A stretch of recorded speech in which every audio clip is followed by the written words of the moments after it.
13 000 eurų ir šitas 25 kvadratų namelis be jokių leidimų jūsų sklype. Tai čia turim dar vieną namelį Forestic Lietuva, kuris lygiai taip pat yra tiesiog įkomponuotas tarp medžių, tarp kalniukų, tarp duobių kažkokių, nenupjaunant nei vieno medžio, nieko nepažeidžiant. Ir net ir pušis yra apžaistos aplink ir namelio irgi pozicija tokia pasirinkta, kad tiesiog jis čia įtilptų ir tiesiog įsikomponuotų į visą šitą gražų mišką. Šitų namelio apdailai yra panaudotos paprastos dailylentės, jos yra neobliuotos, jos yra tiesiog grubios, kad ilgiau išsilaikytų apsauga jų. Atrodo, kad apsaugos čia nėra, nors jinai čia yra tepta tiesiog permatomas specialus ultravioletinių spindulių apsauga medienos. Toks pasirinkimas buvo padarytas todėl, kad tai būtų kuo natūralesnis statinys vidury miško.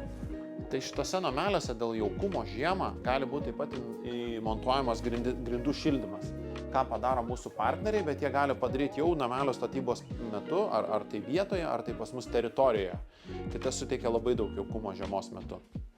Tai bet langai irgi buvo pasirinkti juodos spalvos, kad labiau tiktų prie tos aplinkos ir lygiai taip pat natūralios spalvos dailylentės, kurios irgi čia ar lauke tu būni, ar viduje suteikia tą tokį jaukumo, kad jausmą, kad tu esi miške.